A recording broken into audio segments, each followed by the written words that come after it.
हर हर महादेव। नमस्कार। मेरे YouTube channel श्रद्धा में आप सभी लोगों का हार्दिक स्वागत है। उम्मीद करती हूँ कि आप सभी सुखी और स्वस्थ होंगे, भगवान की भक्ति में व्यस्त होंगे। आइए जानते हैं आज इस वीडियो के माध्यम से शिव महापुराण संहिता 2 की तृतीय खंड के तीसरे अध्याय के बारे में, जिसमें देवताओं का हिमालय के पास जाने के बारे में बताया गया है। नारद जी बोले, हे ब्रह्मा जी, हे महामते, आप अपने श्रीमुख से मैना के पूर्व जन्म की कथा कही, जो कि अद्भुत व अलौकिक थी। भगवान, आप मुझे यह बताइए कि पार्वती जी मैना से कैसे उत्पन्न हुई और उन्होंने त्रिलोकीनाथ भगवान शिव को किस प्रकार पति के रूप में प्राप्त किया। ब्रह्मा जी बोले, हे नारद, मैना और हिमवान के विवाह पर बहुत उत्सव मनाया गया। विवाह के पश्चात वे दोनों अपने घर पहुँचे। तब हिमालय और मैना सुखपूर्वक अपने घर में निवास करने लगे। तब श्री हरि अन्य देवताओं को अपने साथ लेकर हिमालय के पास गए। सब देवताओं को अपने राज दरबार में आया देखकर हिमालय बहुत प्रसन्न हुए। उन्होंने सभी देवताओं को प्रणाम कर उनकी स्तुति की। वे भक्ति भाव से उनका आदर सत्कार करने लगे। वे देवताओं की सेवा करके अपने को धन्य मान रहे थे। मुने हिमालय दोनों हाथ जोड़कर उनके सामने खड़े हो गए और बोले, भगवान, आप सबको एक साथ अपने घर आया देखकर मैं प्रसन्न हूँ। सच कहूँ तो आज मेरा जीवन सफल हो गया है। आज मैं धन्य हो गया हूँ।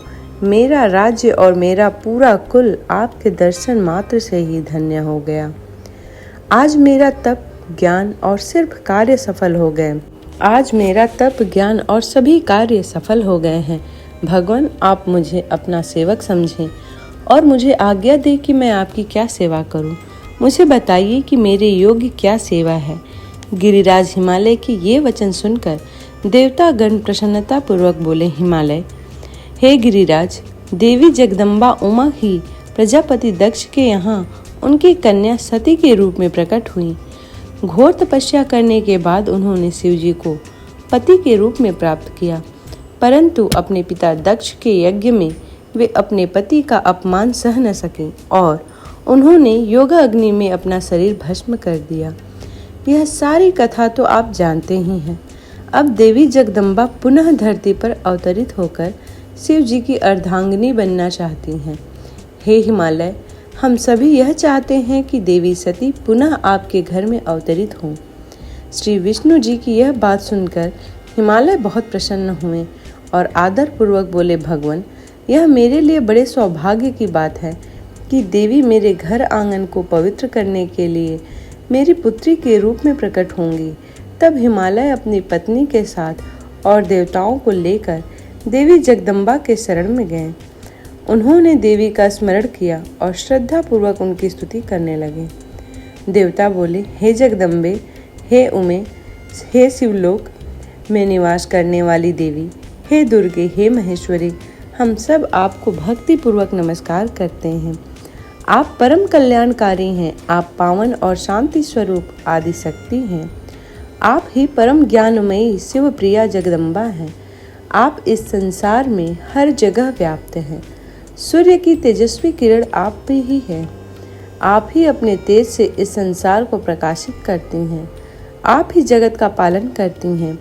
आप ही गायत्री, सावित्री और सरस्वती हैं। आप धर्म स्वरूपा और वेदों की ज्ञाता हैं।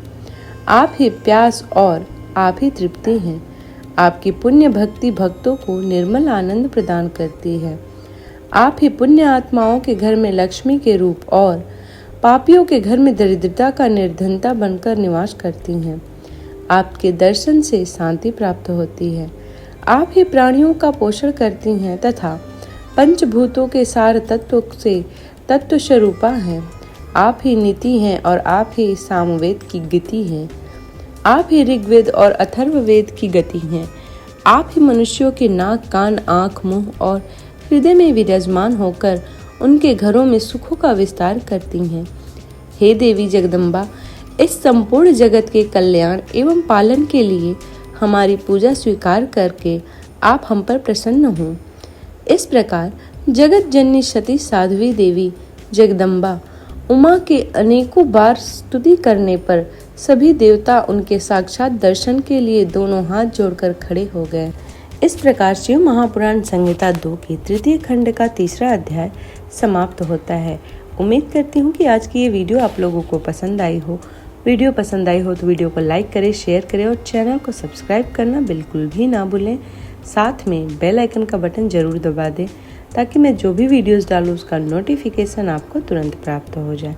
मिलते हैं अगले अध्याय में, तब तक के लिए हर हर महादेव।